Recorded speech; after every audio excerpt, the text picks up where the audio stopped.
कैलाश पर्वत एक ऐसा स्थान जो रहस्यों से भरा हुआ है। साल 2001 में चीन सरकार ने कुछ ऐसा देखा कि उन्होंने तुरंत कैलाश पर्वत पर चढ़ने पर प्रतिबंध लगा दिया। लेकिन आखिर ऐसा क्या हुआ था उस दिन? क्यों आज तक केवल एक इंसान ही इस पर्वत की चोटी तक पहुंच पाया है? क्यों जो भी इस पर्वत पर चढ़ने की कोशिश करता है उसकी 2 साल के भीतर ही मौत हो जाती है? और सबसे हैरान करने वाली बात, इस पर्वत पर उम्र 2 गुनी रफ्तार से क्यों बढ़ती है?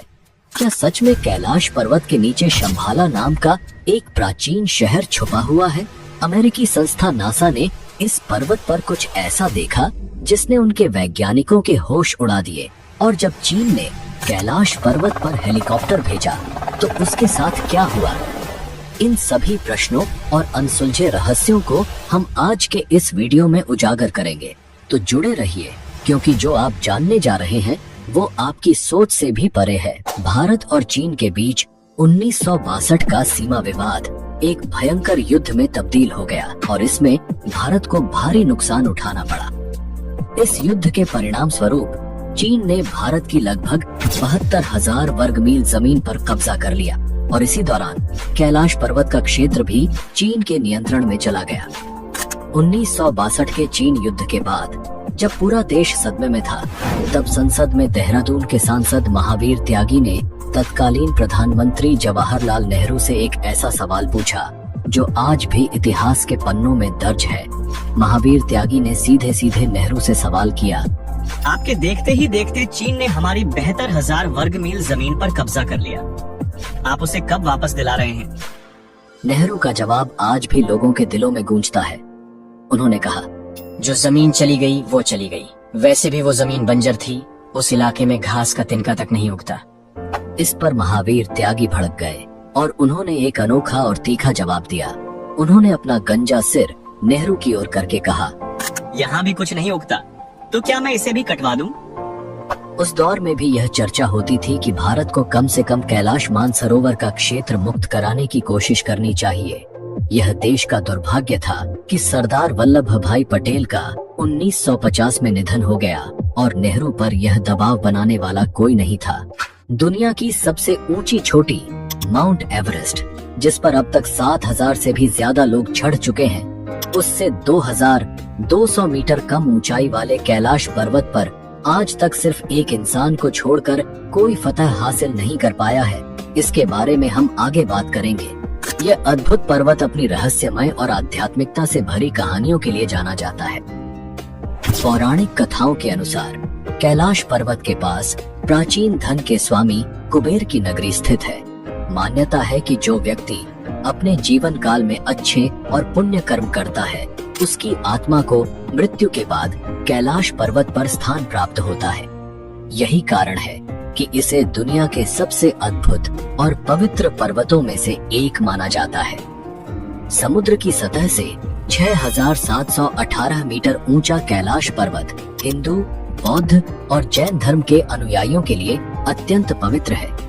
हिंदू धर्म में इसे भगवान शिव का निवास माना जाता है, जो यहाँ अपनी पत्नी पार्वती के साथ रहते हैं। बौद्ध धर्म के अनुयायी मानते हैं कि परम आनंद के प्रतीक बुद्ध डेम चौक इस पर्वत के अधिष्ठाता देव हैं। वहीं जैन धर्म के अनुयायी इसे अष्टापद के नाम से जानते हैं, जहां प्रथम तीर्थंकर ऋषभदेव ने निर्वाण प्राप्त किया था। कैलाश पर्वत, जिसे श्रद्धा और आस्था का प्रतीक माना जाता है, केवल एक पर्वत नहीं है, बल्कि यह धर्म, आस्था और रहस्यों का एक अद्भुत संगम है। वीडियो में आगे बढ़ने से पहले मेरी आपसे एक छोटी सी गुजारिश है। अगर आप हमारे चैनल पर पहली बार आए हैं तो कृपया चैनल को सब्सक्राइब जरूर करें और कमेंट बॉक्स में हर हर महादेव लिखकर अपना आशीर्वाद दें। चलिए अब हम इस रहस्यमय यात्रा में आगे बढ़ते हैं।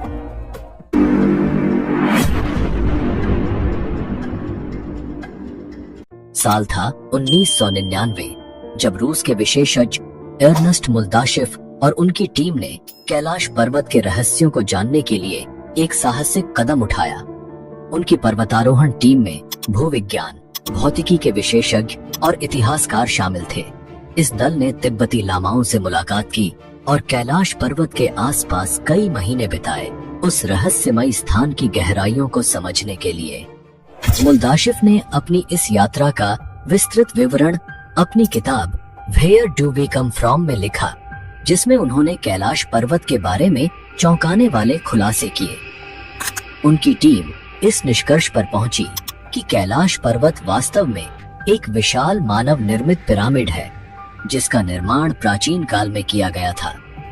उन्होंने दावा किया कि यह पिरामिड कई छोटे छोटे पिरामिडों से घिरा हुआ है और यह स्थान अलौकिक गतिविधियों का केंद्र है। मुल्दाशिफ ने वहां से लौटने के बाद लिखा, हमें रात की खामोशी में पहाड़ के भीतर से एक अजीब तरह की फुसफुसाहटें सुनाई देती हैं। एक रात अपने दोनों सहयोगियों के साथ मैंने साफ साफ पत्थरों के गिरने की आवाज सुनी। यह आवाज कैलाश पर्वत के पेट के भीतर से आ रही थी। हमें ऐसा लगा जैसे इस पिरामिड के अंदर कुछ लोग रहते हैं। समय के तेजी से बीतने का एक अद्भुत प्रमाण इस क्षेत्र में देखने को मिला है। कैलाश पर्वत क्षेत्र में आने वाले लोगों ने पाया कि उनके शरीर के बाल और नाखून मात्र 2 दिनों में ही इतने बढ़ जाते हैं जितने सामान्यतः 2 हफ्तों में बढ़ने चाहिए। इतना ही नहीं, उनकी त्वचा भी सामान्य से अधिक तेजी से बूढ़ी नजर आने लगती है। यह रहस्यमयी घटना बताती है कि कैलाश पर्वत क्षेत्र में समय की गति कुछ अलग ही ढंग से काम करती है। यह अनुभव लोगों को यह सोचने पर मजबूर कर देता है कि इस पवित्र स्थान में कुछ ऐसी अदृश्य शक्तियां हैं जो मानव शरीर और मन को गहराई से प्रभावित करती हैं। रूसी डॉक्टर अर्नेस्ट मुल्दाशिफ अपने संस्मरणों में एक अद्भुत और रहस्यमयी घटना का जिक्र करते हैं। वे लिखते हैं कि एक बार उन्हें एक साइबेरियाई पर्वतारोही ने बताया था कि कुछ पर्वतारोही कैलाश पर्वत पर एक निश्चित बिंदु तक पहुंचने में सफल हुए थे, लेकिन जैसे ही वे उस बिंदु तक पहुंचे, अचानक वे बूढ़े दिखाई देने लगे। इस रहस्यमयी घटना के बाद उन पर्वतारोहियों की उम्र इतनी तेजी से बढ़ी कि 1 साल के भीतर ही बुढ़ापे की वजह से उनकी मृत्यु हो गई। यह रहस्यमयी अनुभव कैलाश पर्वत को और भी अद्वितीय और अद्भुत बनाते हैं, जिससे यह दुनिया के सबसे रहस्यमयी स्थानों में से एक बन गया है।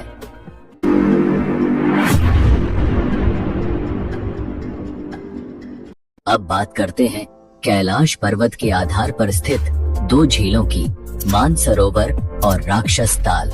ये दोनों झीलें जो एक दूसरे के बिल्कुल पास स्थित हैं, परंतु स्वभाव में पूरी तरह विपरीत हैं। मानसरोवर झील, जिसे दुनिया की सबसे ऊंची मीठे पानी की झील माना जाता है, अपने शांत और स्थिर स्वभाव के लिए प्रसिद्ध है। इसका आकार गोल है, जैसे सूर्य की आकृति। इसके पवित्र पानी में जीवन की बहुलता देखी जाती है। सबसे हैरान करने वाली बात यह है कि इतनी ऊंचाई और ठंड के बावजूद यह झील कभी नहीं जमती और इसमें कभी लहरें नहीं उठती। इसे देखने वाले हर व्यक्ति को अद्भुत शांति का अनुभव होता है। दूसरी ओर राक्षस ताल, जो मानसरोवर के पास ही स्थित है, दुनिया की सबसे ऊंची खारे पानी की झील है। इसके पानी में खारापन इतना अधिक है कि यहाँ कोई जीवन पनप नहीं सकता।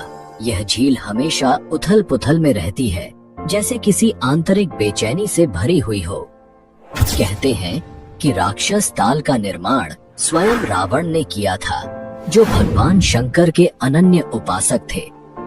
अपनी इच्छाओं की पूर्ति के लिए रावण कैलाश पर्वत गया, लेकिन उससे पहले उसने राक्षस ताल में स्नान किया और वहीं ध्यान लगाया। पौराणिक कथाओं के अनुसार जैसे ही रावण ने राक्षस ताल में डुबकी लगाई, झील पर आसुरी शक्तियों का कब्जा हो गया। यह झील निगेटिविटी से भर गई और रावण की सोच में भी बदलाव आ गया। सोचने वाली बात यह है कि एक ही भौगोलिक क्षेत्र में होते हुए भी ये दोनों झीलें इतनी अलग क्यों हैं?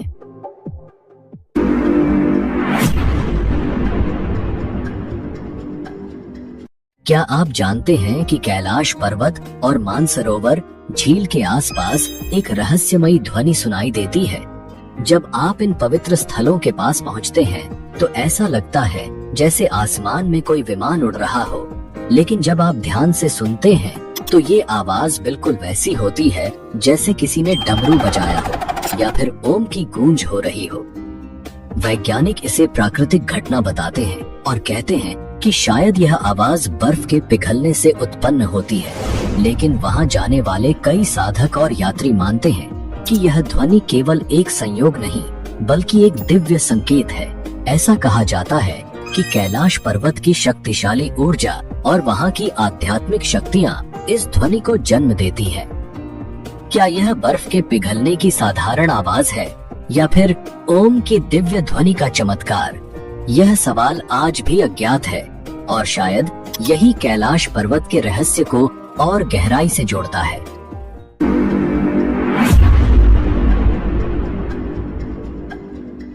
कैलाश पर्वत के रहस्य केवल ध्वनियों तक सीमित नहीं है।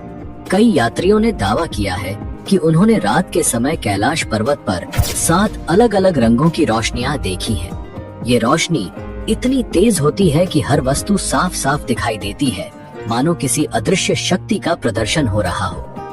वैज्ञानिक अब तक इन रोशनियों के रहस्य को पूरी तरह से नहीं समझ पाए हैं। नासा के वैज्ञानिकों का मानना है कि ये हो सकता है कि कैलाश पर्वत के आसपास का चुंबकीय बल आसमान के साथ मिलकर इस अद्भुत प्रकाश का निर्माण करता हो।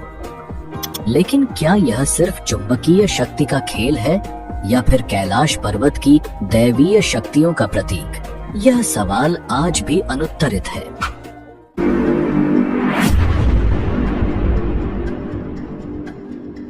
क्या आपने हिम मानव या यति की कहानियां सुनी हैं? यह वह विशालकाय प्राणी है जिसे कैलाश पर्वत और हिमालय के दुर्गम क्षेत्रों में देखा गया है। वर्षों से हिमालय के आसपास रहने वाले लोग दावा करते हैं कि उन्होंने इस रहस्यमयी प्राणी को अपनी आंखों से देखा है, लेकिन आज तक इस बात का पुख्ता सबूत नहीं मिला कि यह वास्तव में कौन है, एक विशाल भालू, जंगली मानव या फिर एक प्राचीन प्राणी।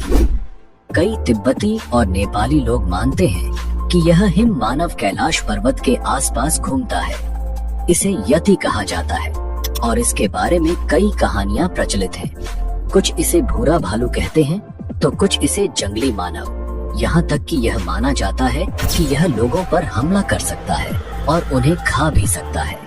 इस रहस्य ने हिमालय की इन पवित्र भूमि को और भी गहराई से जिज्ञासा का केंद्र बना दिया है। वैज्ञानिक भी इस बारे में शोध कर रहे हैं।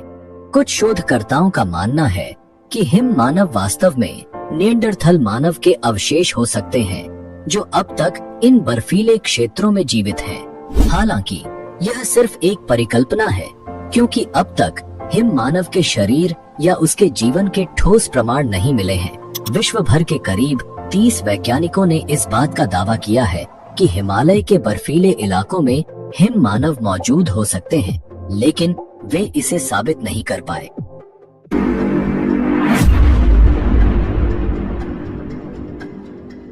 क्या आपने कभी सुना है कि कैलाश पर्वत को पृथ्वी का केंद्र बिंदु या एक्सिस मुंडी कहा जाता है? कई धार्मिक और पौराणिक मान्यताओं के अनुसार कैलाश पर्वत वह स्थान है जहां स्वर्ग और पृथ्वी का मिलन होता है। इसे ब्रह्मांड की धुरी या मेरुदंड कहा गया है, जो समस्त जीवों और ब्रह्मांड की ऊर्जा का केंद्र है। प्राचीन ग्रंथों में एक्सिस मुंडी का अर्थ होता है वह स्थान जहां धरती और आकाश आपस में जुड़ते हैं। यह धुरी पूरी पृथ्वी को संतुलित करती है और इसी कारण इसे विश्व का केंद्र कहा जाता है। हिंदू धर्म के अनुसार कैलाश पर्वत केवल भगवान शिव का निवास स्थल नहीं, बल्कि यह वह स्थान है जहां से संपूर्ण ब्रह्मांड का संचालन होता है। यह दुनिया के सभी धार्मिक और आध्यात्मिक धारणाओं में एक पवित्र और रहस्यमयी स्थान के रूप में स्थापित है। आश्चर्य की बात यह है कि कैलाश पर्वत से स्टोनहेंज की दूरी 6,666 किलोमीटर है और यह उत्तर ध्रुव से भी 6,666 किलोमीटर की दूरी पर स्थित है। इसके अलावा दक्षिण ध्रुव से इसकी दूरी 13,332 किलोमीटर है।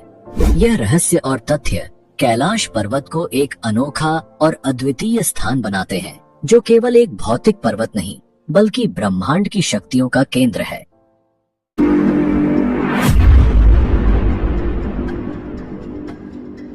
क्या आप जानते हैं कि कैलाश पर्वत, जिसे दुनिया के सबसे पवित्र पर्वतों में से एक माना जाता है, आज तक कोई भी इंसान उसकी चोटी तक नहीं पहुंच पाया है। हिमालय की सबसे ऊंची चोटियों को तो कई पर्वतारोहियों ने सफलतापूर्वक फतह किया है, लेकिन कैलाश पर्वत पर चढ़ने की कोशिश करने वाले हर किसी के कदम किसी न किसी कारण से थम जाते हैं। आखिर इस पर्वत में ऐसा क्या रहस्य छुपा है जो इसे आज भी अछूता बनाए हुए है? आइए जानते हैं अब तक कितने लोगों ने कैलाश पर्वत पर चढ़ने की कोशिश की और उनका क्या परिणाम रहा। रूसी पर्वतारोही सर्गेई सिस्टियाकोव ने भी इस रहस्यमयी पर्वत की चढ़ाई का प्रयास किया। जब वह चोटी के करीब पहुंचे तो अचानक उनकी तबीयत बिगड़ने लगी। उन्हें कमजोरी और असहजता महसूस होने लगी और मजबूर होकर उन्हें वापस लौटना पड़ा। सर्गेई सिस्टियाकोव ने बताया कि जब मैं पर्वत के बिल्कुल पास पहुंच गया तो मेरा दिल तेजी से धड़कने लगा। मैं उस पर्वत के बिल्कुल सामने था जिस पर आज तक कोई नहीं चढ़ सका। अचानक मुझे बहुत कमजोरी महसूस होने लगी और मन में ये ख्याल आने लगा कि मुझे यहाँ और नहीं रुकना चाहिए। उसके बाद जैसे जैसे हम नीचे आते गए मन हल्का होता गया। रेनहोल्ड मेस्नर इटली के एक प्रसिद्ध पर्वतारोही जिन्होंने समुद्र तल से 26,000 फीट से अधिक ऊंचाई वाली 14 सबसे ऊंची चोटियों पर चढ़ने का रिकॉर्ड बनाया है। वह साधारण पर्वतारोही नहीं थे, बल्कि अद्वितीय साहस और दृढ़ संकल्प के प्रतीक थे। लेकिन जब उन्हें कैलाश पर्वत पर चढ़ने के लिए कहा गया तो उन्होंने मना कर दिया। मेस्नर, जो असंभव को संभव करने वाले व्यक्ति थे, शायद इस पर्वत की दैवीय शक्तियों को समझ लिया था। बहुत कम लोग जानते हैं कि उन्हें चीनी अधिकारियों द्वारा कैलाश पर्वत पर चढ़ाई करने का प्रस्ताव दिया गया था, जिसे उन्होंने ठुकरा दिया। इस निर्णय के बाद चीन ने कैलाश पर्वत पर चढ़ाई करने पर प्रतिबंध लगा दिया, क्योंकि यह पर्वत किसी साधारण मनुष्य की क्षमता से परे माना जाता है। कहा जाता है कि तिब्बती बौद्ध साधु मिलारेपा ने 11वीं शताब्दी में कैलाश पर्वत की चोटी तक पहुंचने का एकमात्र सफल प्रयास किया था। वह एक महान योगी और सिद्ध पुरुष थे, जिन्होंने अपनी गहन साधना और तप के बल पर इस दिव्य पर्वत पर चढ़ाई की। उनकी इस चढ़ाई को आध्यात्मिक रूप से माना गया और यह भी कहा जाता है कि इसके बाद से किसी ने इस पर्वत की चोटी तक चढ़ने की कोशिश नहीं की। हालांकि मिलारेपा ने इस चढ़ाई के बारे में कभी कोई बात नहीं की और इसलिए यह घटना भी एक गहरा रहस्य बनी हुई है। रूस के वैज्ञानिकों की एक रिपोर्ट यूएन स्पेशियल मैगजीन के 2004 के जनवरी अंक में प्रकाशित हुई थी, जिसमें कैलाश पर्वत की संरचना और रहस्यों पर प्रकाश डाला गया था।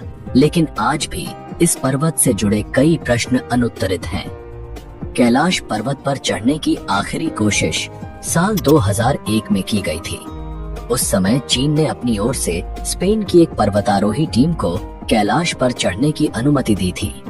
हालांकि ये टीम भी इस पवित्र पर्वत की चोटी तक नहीं पहुंच सकी।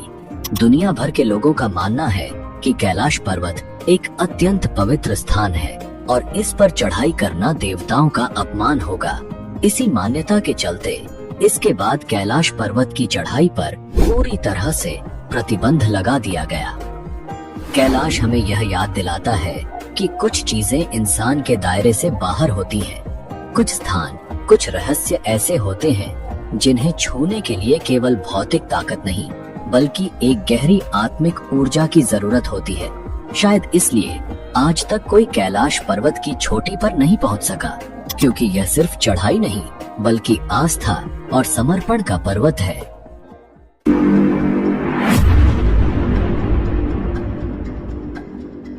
कैलाश पर्वत का एक और अद्भुत रहस्य है उसकी छाया से बनने वाले स्वस्तिक और ओम के चिन्ह। जैसे ही सूरज कैलाश पर्वत के पीछे डूबता है, पर्वत की छाया से स्वस्तिक का अद्भुत चिन्ह उभरता है। यह वही स्वस्तिक है जिसे हिंदू धर्म में शुभ और समृद्धि का प्रतीक माना जाता है। इस पवित्र प्रतीक को देखकर लगता है मानो भगवान शिव और सूर्य देव के बीच एक गहरा आध्यात्मिक संबंध प्रकट हो रहा हो। लेकिन यह केवल एक ही रहस्य नहीं है। जब कैलाश पर्वत पर बर्फ गिरती है तो दक्षिण दिशा से देखने पर बर्फ की संरचना से ओम का चिन्ह बनता है। यह वही ओम है जो हिंदू धर्म में परम वास्तविकता और आध्यात्मिक ज्ञान का प्रतीक माना जाता है। ओम पर्वत के रूप में दिखने वाला यह दृश्य दर्शकों को प्रकृति और आध्यात्मिकता के गहरे संबंध की याद दिलाता है और हमें यह समझने का अवसर देता है कि यह पर्वत कितना दिव्य और रहस्यमयी है। ये प्राकृतिक घटनाएं पीढ़ियों से लोगों को विस्मित करती आ रही हैं और कैलाश पर्वत के आध्यात्मिक महत्व को और भी गहरा बना देती है।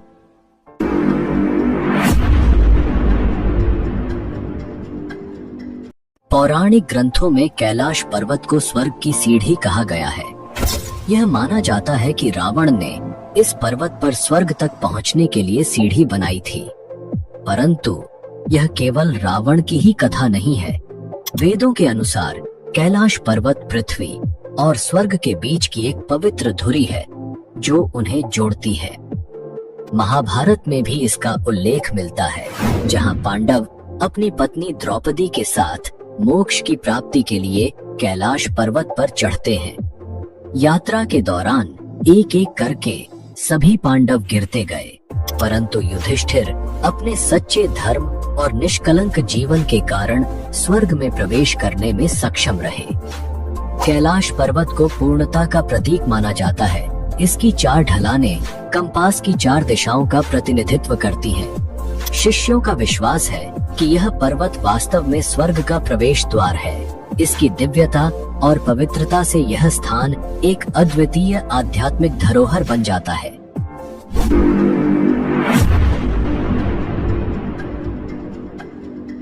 जब चीन ने देखा कि कोई इंसान कैलाश पर्वत पर चढ़ नहीं पा रहा है, तो उन्होंने एक साहसिक निर्णय लिया, कैलाश पर्वत की चोटी तक हेलीकॉप्टर भेजने का। हालांकि कैलाश पर्वत के ऊपर हेलीकॉप्टर और विमान उड़ाने की सख्त मनाही है, क्योंकि इस इलाके का मौसम अचानक खराब हो जाता है और कोई भी हवाई जहाज यहाँ लंबे समय तक टिक नहीं पाता। कई दिनों की मौसम रिसर्च के बाद चीन ने एक साफ दिन चुना और अपने हेलीकॉप्टर को कैलाश पर्वत की ओर रवाना किया। शुरुआत में सब कुछ ठीक लग रहा था। हेलीकॉप्टर में बैठे लोग कैलाश पर्वत के अद्भुत दृश्य का आनंद ले रहे थे। उन्हें लग रहा था कि सब कुछ सही चल रहा है और वे चोटी तक पहुंच जाएंगे, लेकिन जैसे ही उन्होंने थोड़ी और ऊंचाई हासिल की, माहौल में बदलाव आने लगे। कैलाश के ऊपर बादल घिरने लगे और हिमस्खलन के दृश्य दिखाई देने लगे। लेकिन सबसे डरावनी बात तब हुई जब आसमान में गहरे काले बादल हेलीकॉप्टर को घेरने लगे। हिम्मत जुटाकर वे हेलीकॉप्टर को और ऊपर ले गए, लेकिन तभी आसमान में बिजली कड़कने लगी और तेज बर्फबारी शुरू हो गई। ऊंचाई पर हवा का दबाव इतना बढ़ गया कि हेलीकॉप्टर को नियंत्रित करना बेहद मुश्किल हो गया। चीन के वैज्ञानिकों ने बताया कि कैलाश पर्वत की अद्वितीय भौगोलिक स्थिति के कारण सभी दिशाएं जाकर एक साथ मिल जाती हैं, जिससे वे दिशा भ्रम में फंस गए। इस दौरान उनके कंपास ने भी काम करना बंद कर दिया। अब उनके पास कोई विकल्प नहीं था और उन्होंने वापस नीचे लौटने का निर्णय लिया। धीरे धीरे वे नीचे आए। दिल की धड़कनें तेज थीं, लेकिन सुरक्षित वापस लौटे। इस घटना ने चीन को यह समझा दिया कि इस रहस्यमय पर्वत पर चढ़ना या इसे जीतना उनके बस की बात नहीं है।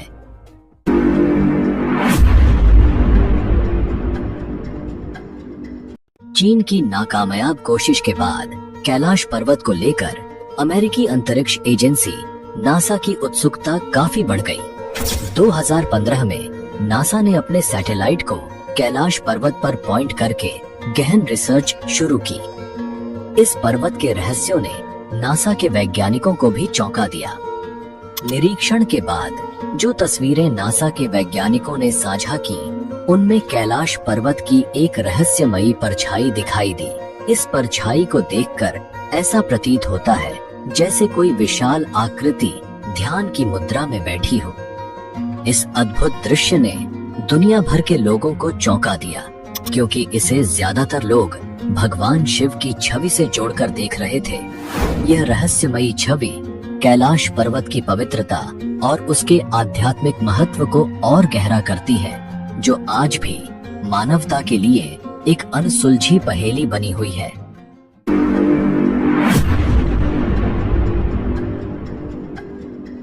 डॉक्टर अर्नस्ट मुल्दाशेव के दावों को बल मिलता है।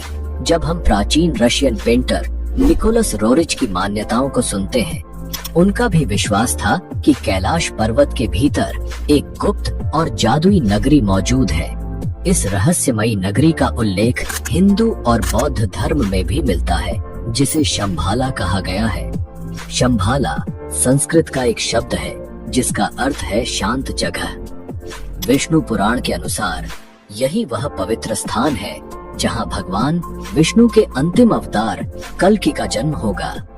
ऐसा कहा जाता है कि शंभाला को केवल वे ही देख सकते हैं जिनके मन में कोई पाप न हो। साधु संत और योगी इस स्थान पर आकर तपस्या करते हैं और इसकी दिव्यता का अनुभव करते हैं। लेकिन शंभाला का रहस्य यही खत्म नहीं होता। ऐसा माना जाता है कि हमारे प्राचीन महाकाव्यों में वर्णित अमर योद्धा जैसे हनुमान और अश्वत्थामा आज भी इसी नगरी में रहते हैं।